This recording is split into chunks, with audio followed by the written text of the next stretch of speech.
Good afternoon and welcome to the Multicultural Media Online Conference hosted by the Ministry of Health, New South Wales Multicultural Health Communication Service and Multicultural New South Wales.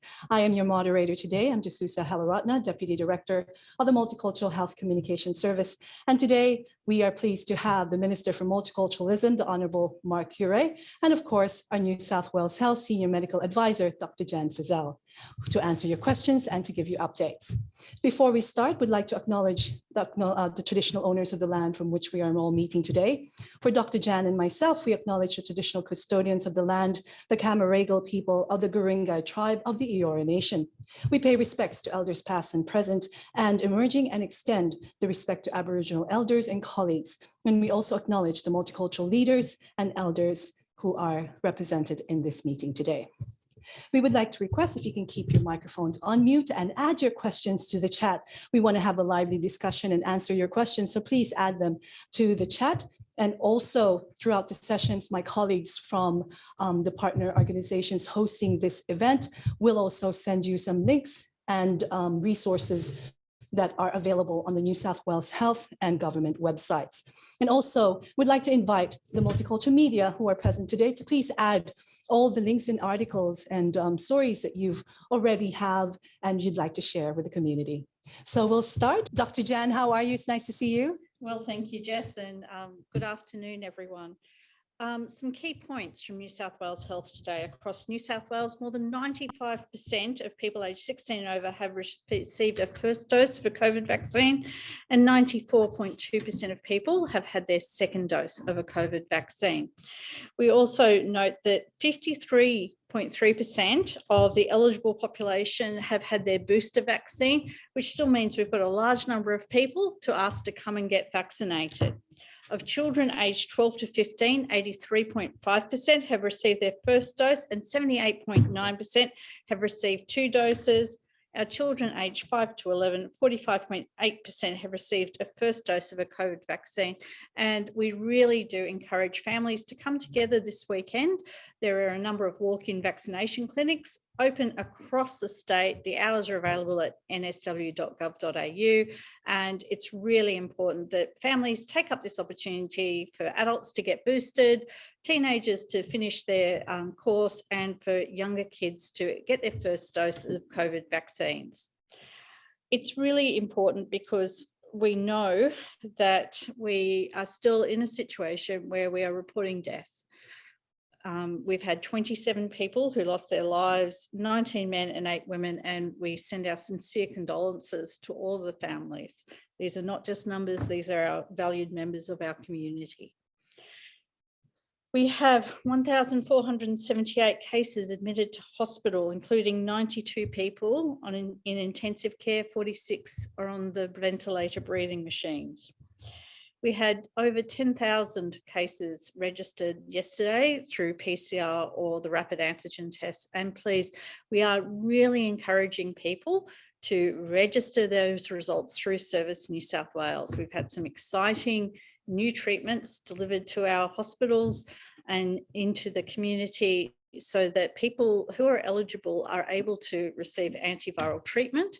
And it's so important that people register those results from Service New South Wales, because that is a certain link into New South Wales Health where you'll get a lot of information on managing COVID at home. And that's also appropriate for people who are vaccinated or people who've chosen not to be vaccinated. Those treatments are available to both groups. Thank you so much, Dr. Jan. But we'll ask the question, Dr. Jan, you mentioned earlier that there are walk-in clinics. So where is this available and what are available for people to get during at the clinics? So this coming weekend, New South Wales Health has a number of walk-in clinics across the state. You can Google New South Wales Health walk-in vaccination, and that'll tell you where those clinics are operating across the state, and we can get everyone from the youngest to the oldest vaccinated. Anyone 5 and over can receive either their first dose of immunisation if you all go together as a family, or whichever dose you're up to in your immunisation schedule.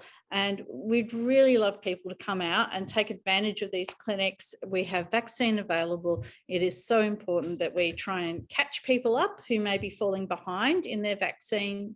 That booster dose is really important for the Omicron variant. I know a lot of people think Omicron equals mild. Unfortunately, it isn't. We still have lots of people being admitted to ICU. And so one of the reasons why we're really encouraging people, particularly older people, people over the age of 70, who may have had their AstraZeneca vaccination and who may only just be coming up to be eligible for their boosters, please don't delay. Once you're eligible for that booster vaccination, please do go and get it as quickly as possible. You can tell when you had your last dose by having a look at your COVID vaccination certificate through the Medicare app, and you'll see when you had your last dose, if it's been 3 months, and I think it's now people from November should be going and getting their boosters. And if you don't want to come to one of the New South Wales Health walk-in clinics, remember GPs and pharmacies are also offering COVID vaccinations. Thank you, Dr. Jan. And the question about the boosters and how important it is important for the media to really announce that to the public, isn't it? Absolutely. And I think it really just follows the fact that we know that we are still seeing people who are particularly vulnerable, people with underlying health conditions, people who may have been in that first tranche of vaccination last year. We really do need them to get their boosters. Unfortunately, we have learnt that after the second dose, particularly for older people, the immunity can wane, and so the protection against Omicron can wane, and that's why it's so important to get that booster dose in.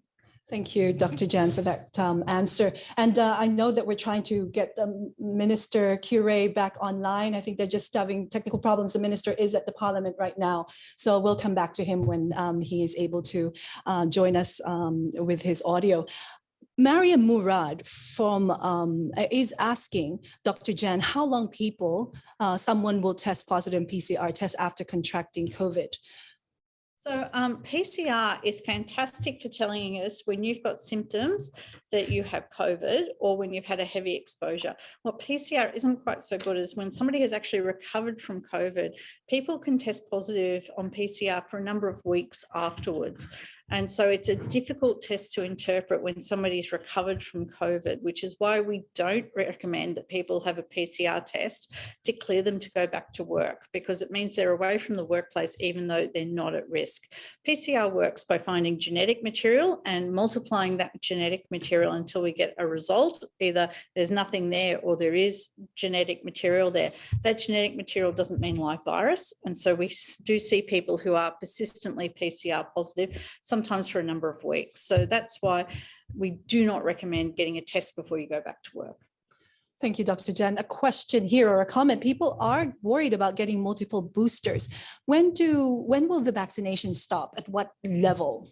Look, I think we're still learning, but something that we know is that there are a number of illnesses that we do need to have boosters for. I know that, for example, if you've cut your hand and it's been more than 5 years since you last had your tetanus shot, you'll be given a tetanus booster. If you're about to have a baby, you'll be offered a whooping cough booster.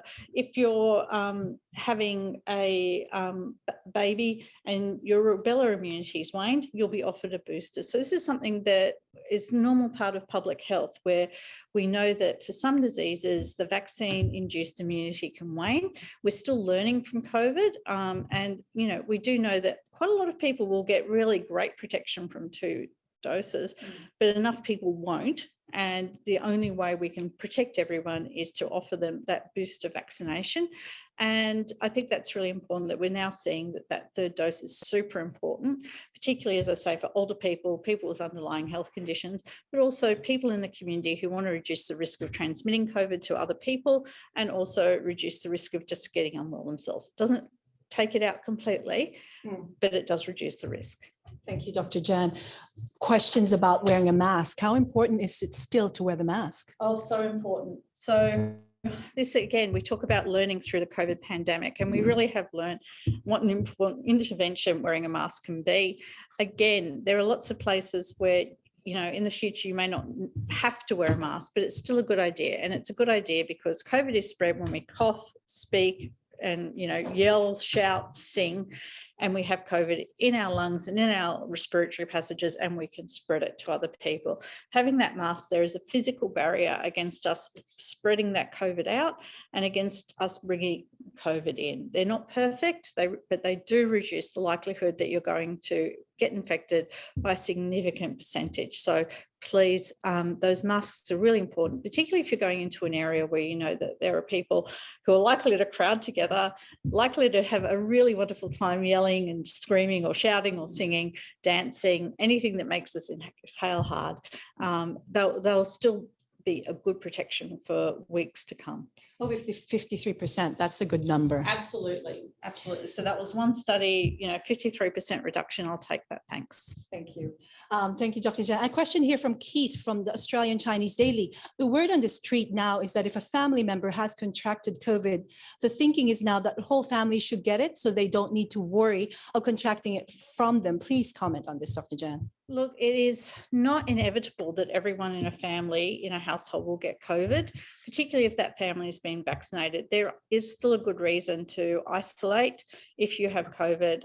There's a chance that you will have given it to others, but we know up to 70% of people in a vaccinated household where somebody is isolated will not get COVID. So 30% of people will, but 70% won't. So that separation is still a really useful intervention. And particularly if you're in a multi-generational household where you've got older people or somebody who's got a significant health condition, shielding that person from the COVID in the rest of the family is a really good idea. In my family, I would be hiding and the others may all have COVID, but I think we'd all retreat to our separate spaces because we're fortunate enough to have those separate spaces. Not everyone is, but as much as you can, isolating in your own room away from other people will help protect the family. Thank you so much, Dr. Jen. I think we have Minister Coure back. How are you, Minister?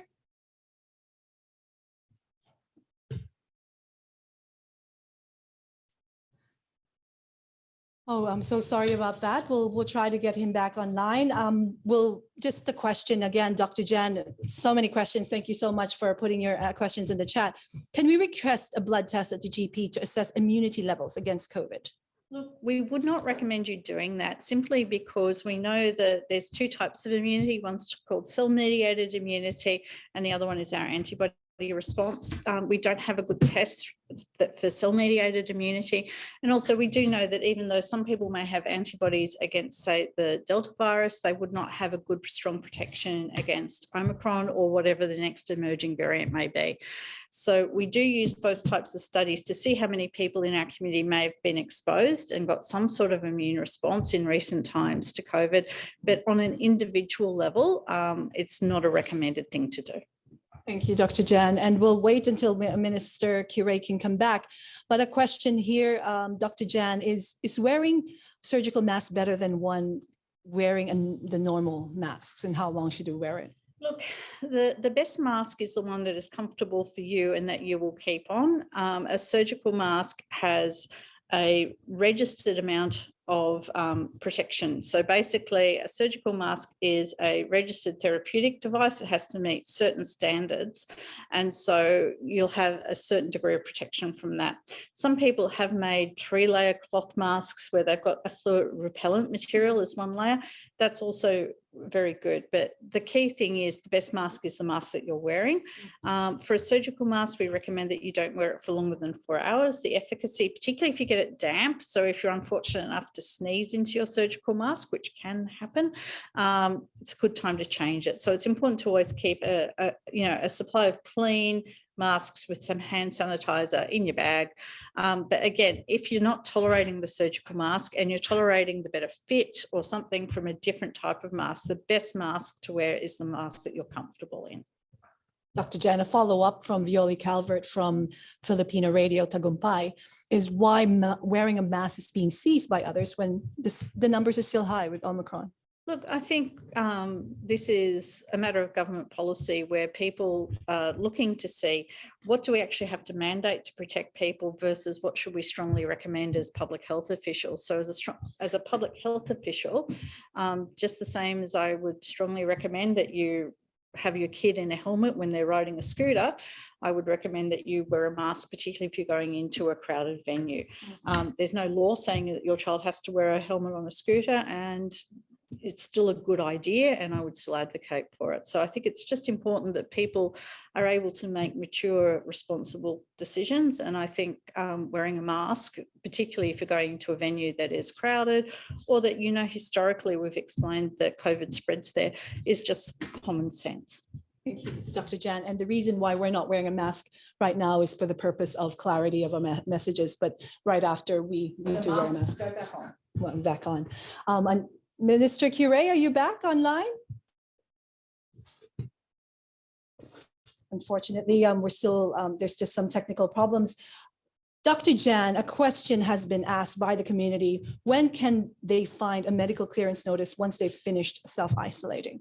So when you register through Service New South Wales, or when you have a PCR test and get an SMS result back, when you register for those results, that's the phone that you will get that medical clearance notice to. If you don't have a phone that you can get that notice from, if you ring Service New South Wales, they'll be able to help you through that process. Thank you, Dr. Jan. A community member has asked that they've heard that COVID-19 is mild in children, so why do they need to get vaccinated? So the good news is, for the vast majority of children, COVID-19 will be a mild illness. Unfortunately, though, we do have some children who have underlying medical conditions where COVID-19 can be a devastating illness, but also there is a syndrome called multi-system inflammatory syndrome, which is when the child's immune system gets stimulated by the COVID virus and goes into overdrive and causes all sorts of problems. Now, that's around about 1 in 1,000 children who haven't been vaccinated. So it's really important that we make sure that kids are vaccinated to protect them from that. 1 in 1,000 is not a particularly high number. If I infect, 3 good sized primary schools, that's 1 child from those primary schools that will get unwell, which is, not something I'd like to see happen. And it's really important that we also understand that kids can also spread COVID. They used to not spread COVID to each other or to adults. They're now able to spread COVID because the COVID virus has changed. And so by them getting vaccinated, their illness should be shorter. The time that they can spread COVID to others should be shorter, and their risk of having significant illness to themselves should be shorter. So from all of those points of view, it is a really good idea to get your kids vaccinated. Thank you so much, Hello, Dr. everyone. Jan. And we have Minister Coure. How are you, Minister? Good afternoon. Sorry about that. Can everyone How hear are me? you? Yes, we can hear you I'm now. good, It's very thank you. clear. I'm good. I'm good. Can everyone hear me now? Yes. How Excellent. are you, Minister? We've seen you going around with the community, and it's been wonderful to see you. Very busy engaging with the multicultural communities. How are you today? You're at the Parliament. Look, very well, thank you. I'm in Parliament, and hopefully everyone can see and hear me. We've got, we don't have the world's best internet connection here at Parliament House, I have to say. This is just another example why we probably need to get it upgraded. But well, firstly, I just want to say thank you to everyone, and thank you for kicking off. And my apologies again for running just a little bit late due to technical problems. But I'd like to certainly, if I may, just acknowledge the traditional owners of the lands in which we gather in today, and elders past, present, and emerging. And I also pay my respects to, as I said, to elders past, present, and emerging. I'd also like to say a big thank you to everyone here today, and who have played an incredibly powerful role in ensuring important information can reach your communities. It's very important this information is free flowing and continues during the course of this pandemic, because we want to obviously get and make sure we've got the best possible advice out there in the community. And you guys, everyone in the multicultural space, in the media space, play a huge role in getting that out. I'd like to, if I can, make a few passing remarks. Firstly, to date, Multicultural New South Wales has now distributed over 42,000 rapid antigen tests to multicultural community organisations across New South Wales. And by the end of February, this should be around 100,000 tests that would have been given to multicultural communities and their organisations, I should say. And as more supply becomes more available, Multicultural New South Wales will continue to work with partner organisations to ensure that tests are delivered to vulnerable communities across the state. To distribute these tests, Multicultural New South Wales are working, as we know, with ECCs, the Ethnic Communities Councils, organisations that deal with temporary visa holders, asylum seeker organisations, and COVID community, and those organisations that have received COVID community grants over the last 6 months, 6 to 12 months. So there is a lot happening in this space. But as always, if there is anything I can do as Minister, please let me know or let my office know. We are working across the government agencies through the excellent work that New South Wales Health is doing, the excellent work that Multicultural New South Wales is doing to ensure that our material is translated as quickly as possible. So we'll leave it at there. And if there are questions for me, I'm more than happy to answer them. Thank you, Minister Coure. A question here from Mariam Murad saying, what are the rules for overseas travel, especially when it comes to positive PCR as to positive results for weeks? So I guess that's a question in terms of opening the borders now for the community. Yeah, so in terms of international travel, new rules are now in place for people travelling in New South Wales from overseas. And you're able to travel anywhere within New South Wales. You obviously need to make sure that you have you get the up-to-date information in terms of get tested if you have the mildest symptoms, get vaccinated if you're allowed and if it's possible, wear a mask when required, check in when you go out, stay safe. But obviously, in terms of international travel, you need to ensure that you have a positive, you have a negative test, I should say, before you enter the country. Thank you, Minister. Dr. Jan, a question here has come up. People are worried and also about if COVID is airborne and how long does it linger in the air around us? And it's a So that's one of the really interesting things. COVID tends not to hang very much.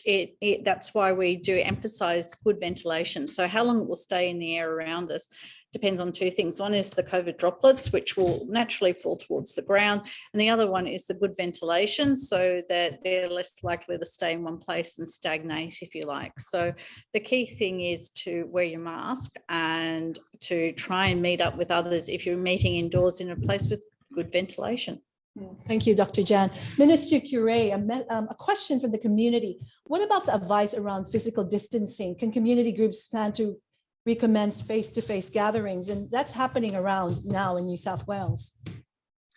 Well, as it stands, really good question. As it stands, what we're seeing is, a lot of community groups, a lot of church organisations, a lot of multicultural organisations are now starting up to have back to meeting and organising their community events. Obviously, what we're seeing here is, visiting family and homes. We're seeing you are not required to be fully vaccinated to meet, fully vaccinated to have people visit your home or visit people at their home. However, if you are visiting an aged care facility or a disability home, there may be rules that apply to you.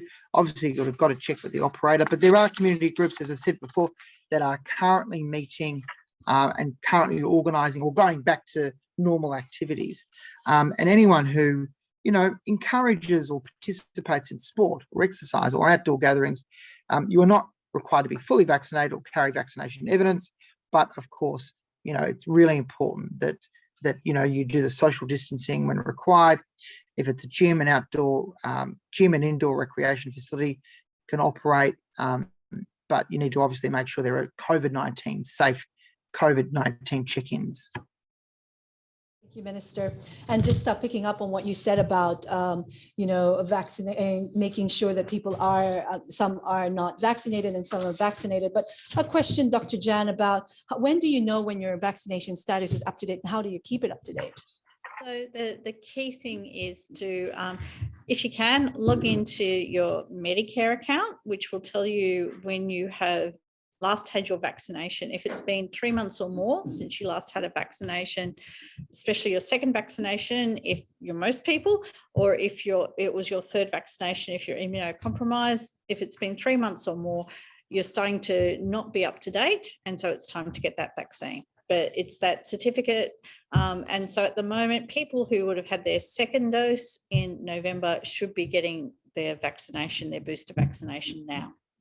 Thank you. And what it means to be, what does it mean to have an overdue vaccination status? Look, what it means is that you should have either had your second dose of vaccine if you've had your first, or that you should have had your third dose of vaccine if you've had your second. And this is really common. It's very common if you've had kids and you've taken them up to hospital, they'll ask you, are the vaccinations up to date? And so it's the same with COVID. People start asking, are you up to date? So if you're immunocompromised, up to date means that you've had your fourth dose.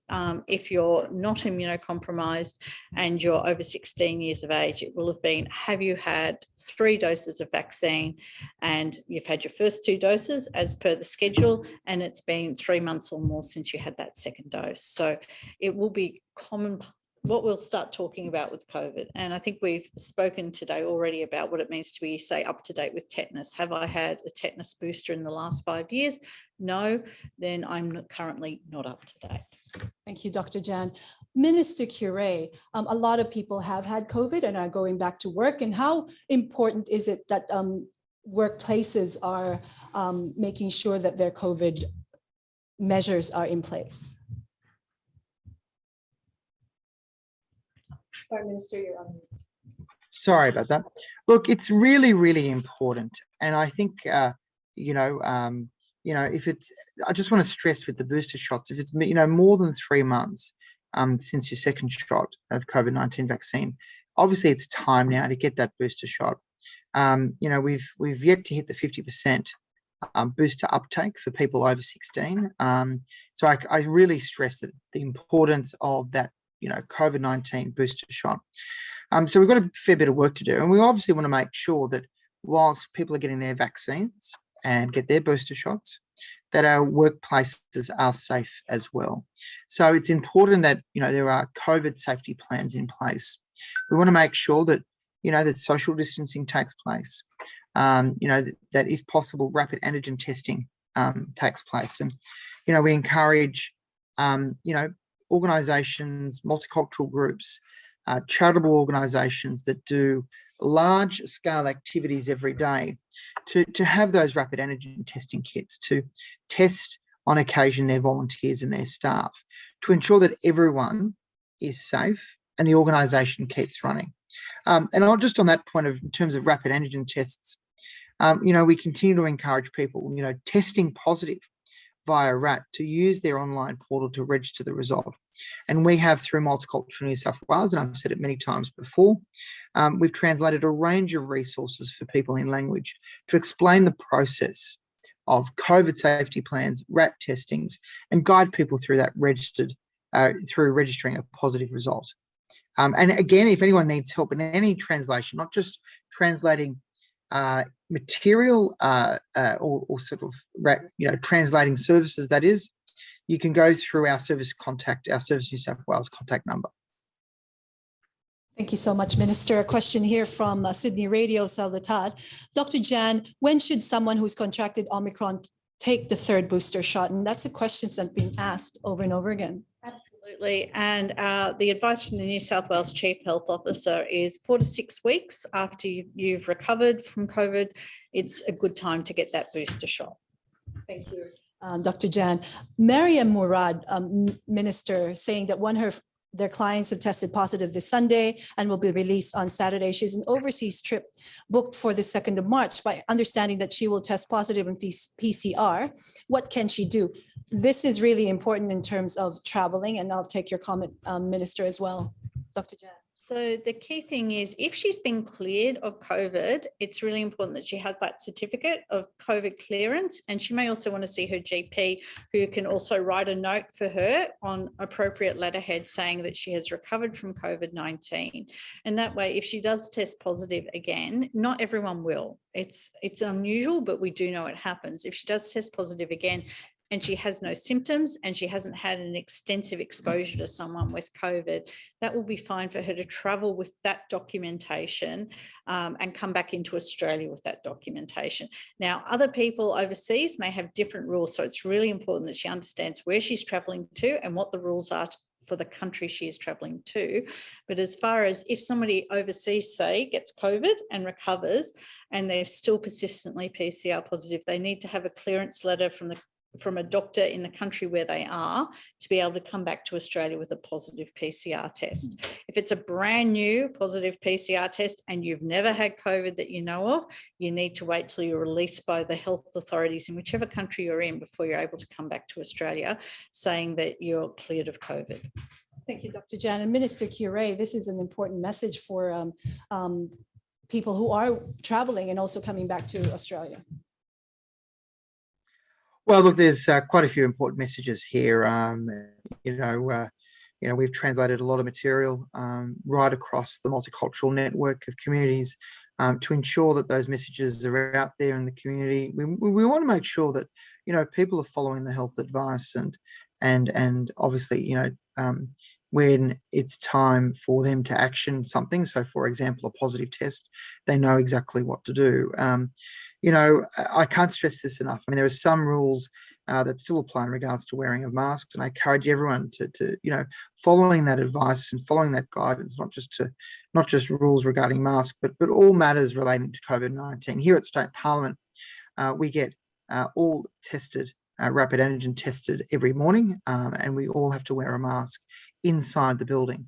It's critically important we do that, and we've got members of Parliament throughout New South Wales verging on one city or one location. So again, many of us have been in hotel quarantine before. We would prefer it didn't happen again. So, we want to make sure that everyone is following that health advice, and that's very critical.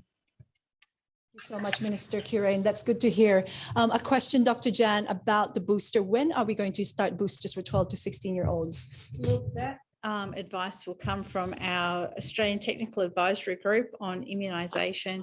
It's not there yet, so we just need to wait. I think this is part of the approach that Australia has taken with vaccination.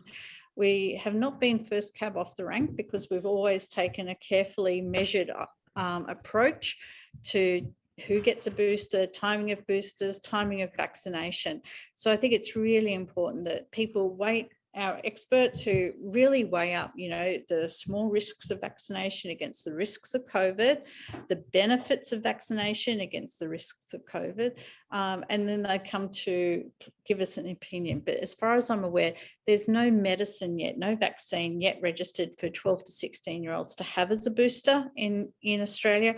And so we have to wait for that data to be presented to the Therapeutic Goods Administration, the TGA, who would then register that vaccine for use in 12 to 16-year-olds as boosters. And then our immunisation experts would need to make the recommendation that that was the appropriate public health measure to take. Thank you, Dr. Jan. And Minister Coure, there's a question here. If we apply overseas, do we need to get vaccinated for the kids 9 years old as well? And I'll ask that to Minister Coure and also Dr. Jan, just a reminder. Well, I think my understanding is you've got to follow obviously the health advice of those respective countries. I think it's really important that each and every one of us does that. But it's, as I said before, we're up to a vaccination rate that is in the 90s now, double vaccination rate that's in the 90s. We want to make sure that, people continue getting the vaccination that haven't had the vaccination, and the ones that, it's time to get that booster shot once you reach that milestone of 3 months. We need to keep New South Wales open, and that's why we need to keep those vaccination rates up. It's 4:35 already, so we've run out of time, but we thank you for adding your questions to the chat. And we also have added some resources online for you to grab. They're in multilingual resources. As Minister Coure said, there's so many resources available in many languages. And also thank you for the Multicultural Media Online. So before we go, we'll get final words from Minister Coure. Well, look, I just really want to say thank you. Thank you to all, everyone on this Zoom call this afternoon. We've got representatives from New South Wales Health. We've got representatives from Multicultural New South Wales as well. And of course, the media. And I want to say thank you to the media in particular for helping us do our job and ensure in response to the pandemic, and making sure the messages are out there into the communities. You know, a lot of our multicultural communities are avid readers or listeners or followers of multicultural media, and you play such a huge part. Never underestimate the part you play. It is a massive part that you play in ensuring that the right messages are out there in the community, that people are getting vaccinated, they're getting their booster shots when it's needed, and of course, more importantly, that they follow health advice. Thank you, Minister Coure, and for always joining us here weekly for the multicultural media. Dr. Jan, any last words?